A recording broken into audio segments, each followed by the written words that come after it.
सबको जय मसीह की। आज जो है हमारा विषय है कि संत मरकुस की सेवा के लिए और उनकी सुसमाचार जो उन्होंने लिखा है उसके लिए शुक्रिया अदा देना है। हम ऐसे समय में गुजर रहे हैं जब ये कोरोना महामारी जो है 3 लाख से अधिक संक्रमण के ऊपर जा रहा है। करीब जो है कि 28,000 से ज़्यादा संक्रमण एक ही दिन में दिल्ली में हुआ।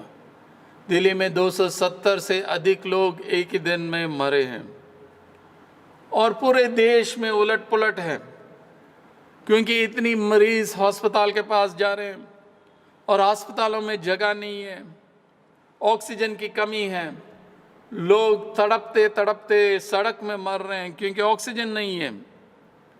कई लोग बेड्स के लिए मांग रहे हैं, ऑक्सीजन के साथ बेड्स के लिए मांग रहे हैं। कुछ लोग आईसीयू बेड्स के लिए तड़प रहे हैं और जगह नहीं मिल रहा। इतनी मुश्किल हालात के अंदर जा रहे हैं। परंतु ऐसी परिस्थिति के बीच में खुदा ने हमें बुलाया है। खुदा ने कलीसिया को बुलाया ताकि हम अपनी देश के लिए, अपनी लोगों के लिए आशीष का कारण बने। खुदा ने हमें बुद्धि और समझ दिया ताकि हम दूसरों के लिए आशीष का कारण बने, दूसरों को मदद करें, सहायता करें, खास तौर से इन दिनों के अंदर। आज जो है कि हम संत मरकुस के लिए हम धन्यवाद देते हैं। उनकी जीवन और उनकी गवाही और जो सुसमाचार उन्होंने हमारे लिए लिखा है उसके लिए हम धन्यवाद देते हैं। और संत मरकुस की जो इंजील जो है इस परिस्थिति के अंदर हमारे लिए क्या बताता है, इसके बारे में मैं थोड़ा सा इस मरकुस की इंजील के बारे में बताऊंगा, फिर आगे हम बढ़ेंगे। संत मरकुस जो इस इंजील का लेखक है, मरकुस की पुस्तक के अंदर ये बताए नहीं है, परंतु जो प्राचीन कलीसिया जो है विश्वास करते थे कि ये मरकुस, यूहन्ना मरकुस जो है, यूहन्ना जिसको मरकुस भी कहलाते हैं, प्रेरितों की काम 2:12, 2:25 और 15:37 में लिखा है। और मरकुस जो है प्रेरितों के काम में है और पौलुस की पत्रियों में वो एक ही व्यक्ति है। और एक बिशप जो है, बिशप पेपियस जो है, जो पहली शताब्दी में थे, करीब 100 से 110 के अंदर उन्होंने एक किताब लिखा। उसके अंदर वो भी कुछ चीज़ बताता है कि मरकुस जो है पतरस के लिए एक इंटरप्रेटर था, एक स्क्राइब था, शास्त्री था, और जो भी पतरस ने उनको बताया उसको लिखे रखा था। और हर चीज़ जो है कि उन्होंने बताई कि ऑर्डर में नहीं था, बट उन्होंने हर चीज़ जो यीशु मसीह ने किया और बोला उसको याद किया। पतरस जो कुछ उनको बताया, क्योंकि पतरस जो यीशु मसीह ने उनको सिखाया, बार बार अलग अलग जगह में वो सिखा रहा था, और इसको जो है मरकुस रिकॉर्ड करके, याद करके लिखा है। और वो नहीं चाहता था कि कोई भी चीज़ जो पतरस ने उनको बताया वो छोड़े। और मरकुस पतरस की बहुत नज़दीक था, इसलिए जो परंपरा है, जो यीशु मसीह ने किया है, जो यीशु मसीह ने बोला है, वो सब पतरस ने मरकुस को बोला और मरकुस ने हमारे लिए लिखा है। इसलिए कई जगह में हम देखते हैं कि चश्मदीन गवाह की जो बात है, आई विटनेस है, सारे डिटेल हमारे लिए दिया जाता है। इसी के द्वारा हमें पता लग जाता है कि ये पतरस की जो गवाही है। मरकुस जो है सन AD 50 से 60 के बीच में लिखा है, क्योंकि मत्ती की इंजील जो है उसमें मरकुस से 90% की आयतें जो है मत्ती में हैं, और लूका की इंजील में 50% जो है आयतें जो मरकुस में है लूका में हैं। और जब पतरस रोम में है, अंत में वो जो लिख रहा है, पहला पतरस 5:13 में जब मरकुस के बारे में लिखता है, और वो कहता है कि बाबलोन जो है एक शब्द जो रोम के लिए इस्तेमाल किया जाता था, और मरकुस भी रोम में ही इस पुस्तक को लिख रहा है। और मरकुस का जो मकसद है कि यीशु मसीह परमेश्वर के पुत्र के रूप में प्रस्तुत करने के लिए इस पुस्तक को लिखता है। आज हमारी परिस्थिति में मरकुस की इंजील से हमारे लिए क्या मिलता है? 4 चीज़ मैं बताना चाहता हूँ कि मरकुस की इंजील में शुरुआत में पहली 5 चैप्टर्स के अंदर प्रभु यीशु मसीह के अधिकार चंगाई देने के लिए और पाप क्षमा करने के लिए, प्रभु यीशु मसीह के अधिकार हर एक तूफान के ऊपर, हर एक स्टॉर्म के ऊपर, प्रकृति के ऊपर, प्रभु यीशु मसीह के अधिकार सारे शैतानी ताकतों के ऊपर, और अंत में प्रभु यीशु मसीह के अधिकार मृत्यु के ऊपर। ये 4 चीज़ों के ऊपर हम देखते हैं। प्रभु यीशु मसीह कफरनहूम में आए थे और शायद पतरस और अंदरू के घर में थे। कुछ लोग कहते हैं कि यीशु मसीह अपने ही घर में थे, और यहाँ पे भी वो सुसमाचार शेयर कर रहे थे कि परमेश्वर के राज्य के बारे में, मन फिराने के बारे में, विश्वास के बारे में। और इसी वक्त जो है कुछ लोग एक लकवे से मारे व्यक्ति को लेके आते हैं, और जब वो आते हैं वो देखते हैं वो उस घर के अंदर प्रवेश नहीं कर पा रहे हैं। सारी भीड़ चारों तरफ इकट्ठे हैं तो नहीं जा पा रहे हैं, तो इसलिए वो सीढ़ी से ऊपर छत पे चढ़ जाते हैं, और जो छत जो है कि डालियों से और मिट्टी से जो बनाया हुआ था उसको वो खोलते हैं। आप देखिए क्या क्या होता है उस वक्त, कि कितना कंफ्यूजन होता है कि मिट्टी गिर रहा होगा ऊपर से, लोग चिल्ला रहे होंगे अरे भाई क्या कर रहे हो। फिर भी ये दोस्त जो इनको लेके आए हैं जो लकवे से मारे हुए, वो छत को खोल दिया और उनकी दोस्त को वो नीचे यीशु के सामने उतारा। जब यीशु मसीह उस व्यक्ति को देखा, उन्होंने ये नहीं बोला चंगा हो जाओ, उन्होंने बोला कि तुम्हारा पाप क्षमा किया गया, तुम्हारा पाप क्षमा किया गया है।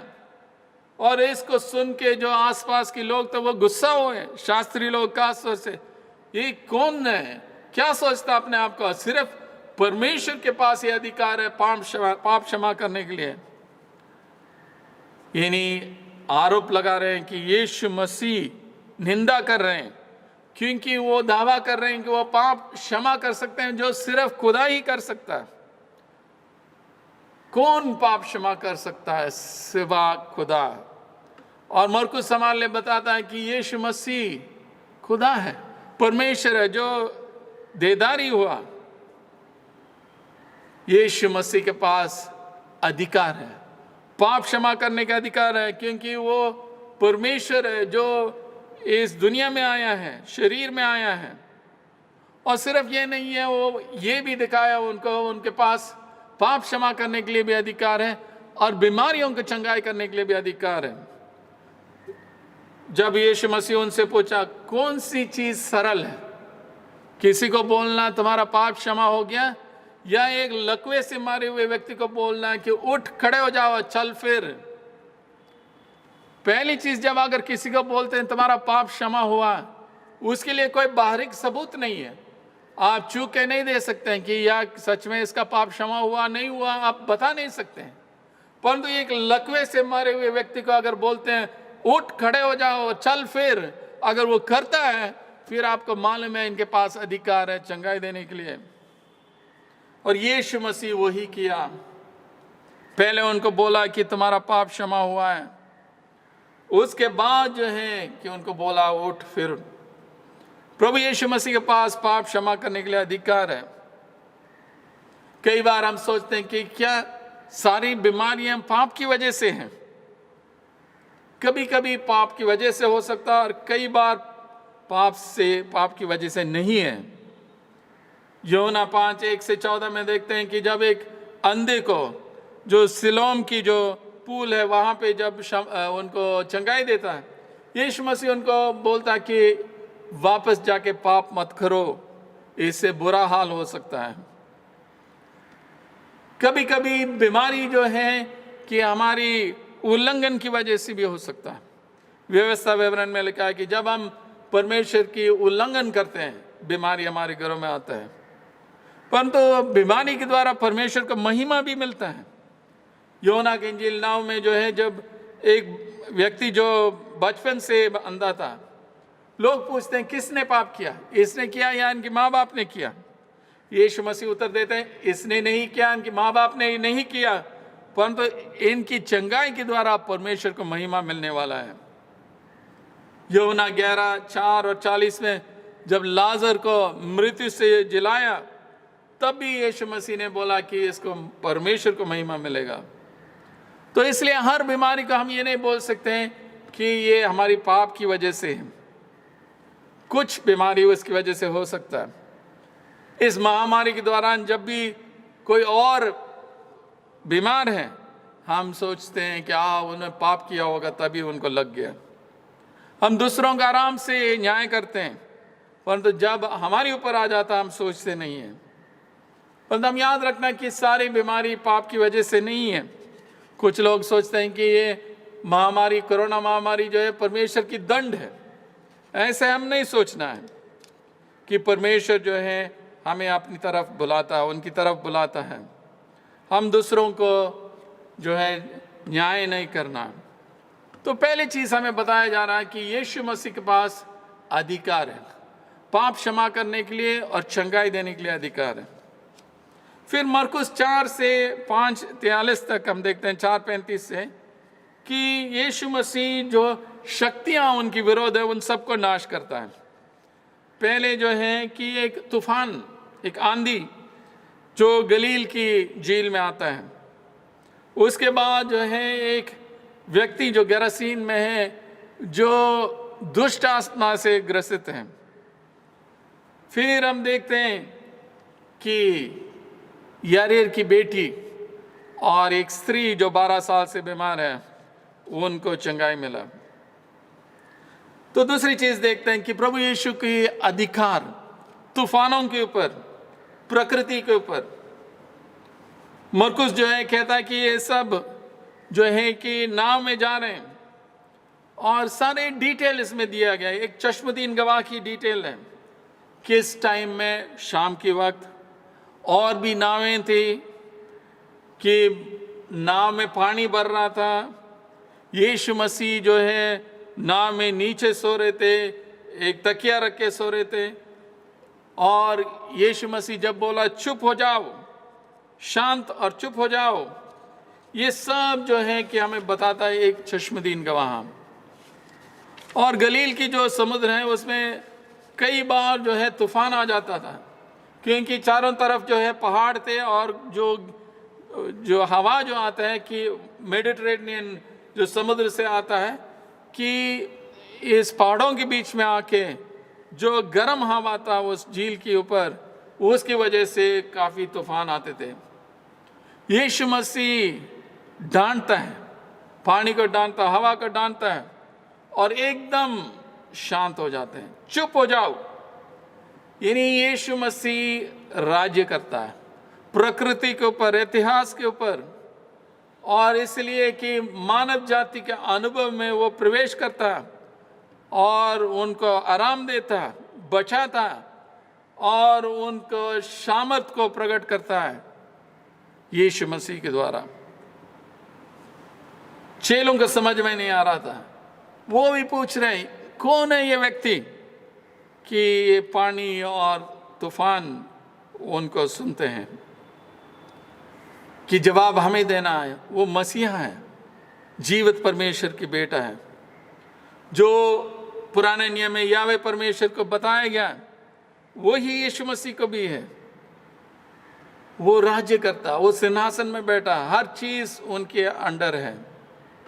जिस तरह उसने इस तूफान को थमाया कि इसके द्वारा हर तूफान जो हमारी जिंदगी में है वो उसको थमाने वाला वही है। इन दिनों के अंदर हम सब तूफान को देख रहे हैं इस महामारी की वजह से, अस्पतालों में, घरों में, हमारे व्यक्तिगत परिवार में। इस तूफान को कैसे हम पार कर सकते हैं? मरने वाले हैं, हम चिल्लाते हैं और यीशु मसीह उसको डांटता है, चुप हो जाओ, शांत हो जाओ, थम जाओ, और एकदम वो खत्म हो जाता है। तो यीशु मसीह के पास अधिकार है, हमारी जीवन की तूफानों के ऊपर अधिकार है, उसको वो रोक सकता है। तो हम उनसे प्रार्थना करें।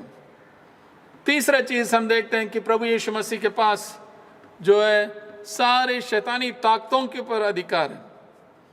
मरकुस 5:1-20 में हम देखते हैं कि एक व्यक्ति जो है, जो बहुत सारे दुष्ट आत्मा से ग्रसित हैं, एक पूरे फौज उनको कंट्रोल करता था, काफ़ी दुष्ट आत्मा थे, और वो व्यक्ति यीशु को दूर से ही देखता, जाके यीशु के सामने गिरता है, और वो व्यक्ति जो है कि वो तो छुड़ौती मांगता है, और उनके अंदर जो है जो भी दुष्ट आत्मा है वो चिल्लाते हैं कि आपको क्या चाहिए परम प्रधान की बेटा यीशु। और यहाँ पे हम देखते हैं कि दो रूहानी ताकतें एक दूसरे को सामना करते हैं, और वो कहते हैं कि आप शपथ खाओ कि आप हमें तंग नहीं करेंगे, swear to God that you won't torture us. वो डरे हुए हैं, उनको मालूम है उनको दंड मिलने वाला है, कि ये भी वो मांगते हैं कि आई कमांड या आई इम्प्लोर यू, कैसे मांगते हैं। और ये भी एक एग्जॉसिस्ट का जो शब्द है, और यहाँ पे देखते हैं दुष्ट आत्मा कंट्रोल लेने के लिए कोशिश करते हैं। अगर दुष्ट आत्मा की नाम लेते हैं फिर उनके ऊपर सामर्थ है। और यीशु मसीह उनसे पूछता तुम्हारा नाम क्या है, और वो जवाब देता है हम सेना हैं, क्योंकि हम बहुत हैं। और सेना का मतलब जो है उन दोनों के अंदर एक फौज जिसमें 6000 सिपाही थे।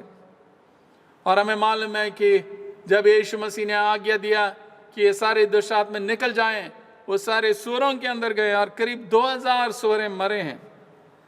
शायद उस सूअरों के अंदर भी मल्टीपल पोसेशंस थे,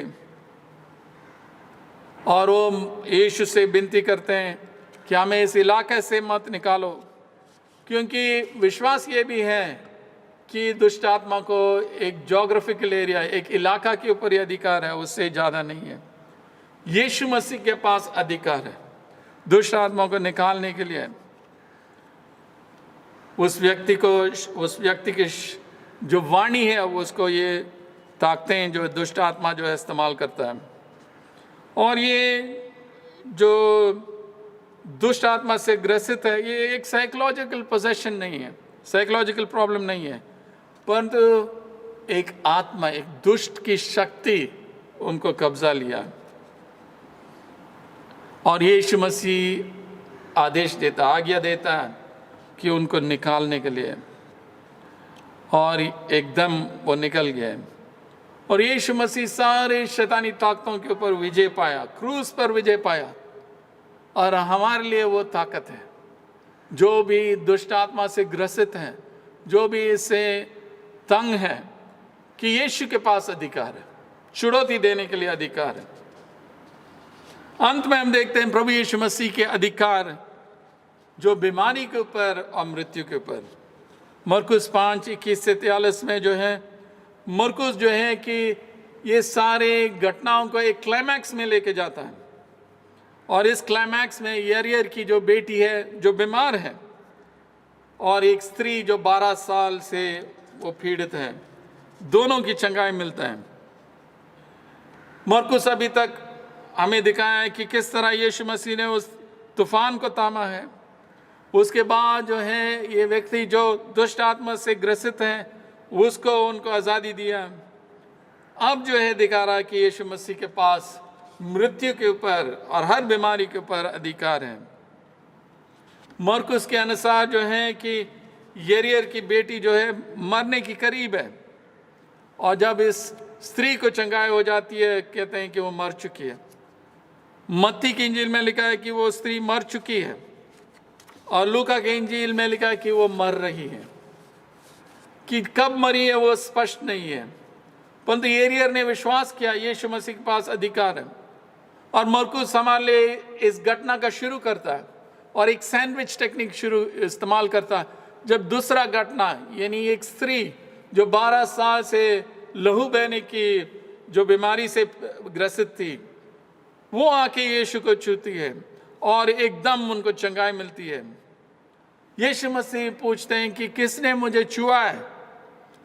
लोग हैरान हो जाते हैं, अरे चारों तरफ तो भीड़ लग रही है कि आपको धक्का मुक्का कर रहे हैं, तो आप पूछ रहे हैं किसने मुझे छुआ है।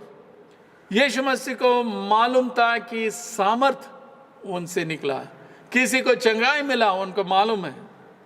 इसलिए वो स्त्री आगे आके बोला कि क्या क्या उनके साथ हुआ। 12 साल से वो लहू बहने की बीमारी से पीड़ित थी, हर डॉक्टरों के पास गई है और उनका हालात बिगड़ गया, परंतु यीशु ने उनको चंगाई दिया। यीशु ने उनको बोला, बेटी तुम्हारे विश्वास ने तुम्हें बचाया है।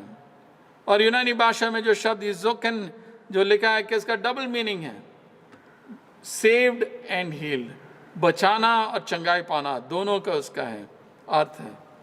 और यहाँ पे स्त्री को शारीरिक चंगाई और आत्मिक उद्धार दोनों मिला है। वो अपनी बीमारी से छुड़ौती मिला है। शांति से जाओ और विश्वास की जो उसने उसको छुआ है, विश्वास के साथ छुआ है, उसी के द्वारा उनको चंगाई मिला। फिर वहाँ से लोगों ने खबर लेके आया कि एरियर की बेटी मर चुकी है। फिर भी यीशु मसीह वहाँ जाते हैं और उस बेटी को जलाते हैं, मृत्यु से जलाते हैं, और लोग हैरान हो जाते हैं। यीशु मसीह हमें दिखाता है कि उनके पास मृत्यु और जीवन के ऊपर अधिकार है। तो ये 4 चीज़ मरकुस हमारे स्पष्ट रूप से दिखाता है। यीशु के पास पाप क्षमा करने के लिए और चंगाई देने के लिए अधिकार है। यीशु के पास प्रकृति के ऊपर अधिकार है, सारी सृष्टि के ऊपर अधिकार है, सारे तूफानों के ऊपर अधिकार है, हमारी जिंदगी की तूफानों के ऊपर उनके पास अधिकार है। इसलिए हम उनके पास जाना है। सारे प्रधानतों, सारे शैतानी ताकतों के ऊपर यीशु मसीह का अधिकार है, इसलिए उसने छुड़ौती दिया। और अंत में हम देखते हैं यीशु मसीह को मृत्यु के ऊपर अधिकार है और एरियर की बेटी को उन्होंने मृत्यु से जलाया। आज की हमारी परिस्थिति में जब हमारी संक्रमण बढ़ती जा रही है और लोग मर रहे हैं, कि हम यीशु के पास जाएं, क्योंकि सिर्फ उन्हीं के पास ये अधिकार है, सिर्फ उन्हीं के पास ये चंगाई देने का अधिकार है, सिर्फ उन्हीं के पास मृत्यु से जीवन लाने का अधिकार है, सिर्फ उन्हीं के पास सारे तूफानों को बंद करने का अधिकार है, सिर्फ उन्हीं के पास शैतानी ताकतों के ऊपर अधिकार है। इसलिए हम आइए यीशु के पास जाएं और उनके अधिकार को इस्तेमाल करें और उनकी चंगाई हमारी देश के लिए, हमारी शहरों के लिए, हमारी लोगों के लिए मांगे। आइए हम प्रार्थना करें। सर्वशक्तिमान परमेश्वर, राजाओं का राजा, प्रभुओं का प्रभु, आपकी वचन के लिए धन्यवाद देते हैं और संत मरकुस के लिए शुक्र अदा करते हैं, उनके जीवन के लिए और इस सुसमाचार जो उन्होंने लिख के हमें दिया है उसके लिए हम शुक्र अदा करते हैं। हम विनती करते हैं परमेश्वर कि हम आपकी अधिकारों को पहचानें। आपके पास परमेश्वर पाप क्षमा करने के लिए अधिकार है। अगर हम अपने पापों का अंगीकार करते हैं, आप विश्वास योग्य परमेश्वर, और हमारे सारे अधर्म को आप क्षमा करते हैं। परमेश्वर, हम प्रार्थना करते हैं कि आपके पास हर तूफान के ऊपर अधिकार है। हमारी ज़िंदगी में इन दिनों के अंदर हर परिवार के अंदर कुछ ना कुछ तूफान चल रहा है परमेश्वर, खासतौर से इस महामारी की वजह से, जहाँ पे ऑक्सीजन नहीं है, जहाँ पे बेड्स नहीं है, जहाँ पे आईसीयू नहीं मिल रहा, जहाँ पे घर में ग्रसित है। परमेश्वर, तो अपना शिफा का हाथ बढ़ा और चंगाई दे परमेश्वर, इस महामारी को रोक, क्योंकि सिर्फ आप ही के पास अधिकार है। हमारी देश के लिए छुटकारा दे ताकि हम तेरे नाम को जय जयकार करें। परमेश्वर, हम धन्यवाद देते हैं, सारे शैतानी ताकतों के ऊपर आपके पास अधिकार है। आप उस व्यक्ति को जो बहुत सारे सेना उनको जो ग्रसित करते थे, परमेश्वर उनको परेशान करते थे, उनको चुनौती दिया। हम प्रार्थना करते हैं जब भी हम ऐसे लोगों को देखते हैं, हम जानें कि यीशु के पास छुटकारा देने के लिए अधिकार है। परमेश्वर, अंत में हमने देखा है कि आपको जीवन देने के लिए अधिकार, मृत्यु के ऊपर जीवन देने के लिए अधिकार है। काफ़ी लोग मर रहे हैं परमेश्वर, इस परिस्थिति के अंदर आप अपना सामर्थ वाले हाथ बढ़ाकर उनको बचा ले, मृत्यु से बचा ले परमेश्वर, जान दे, और परमेश्वर सब तेरी नज़दीक में आने के लिए मदद कर। ये सब प्रभु यीशु मसीह के नाम से मांगते हैं, आमीन।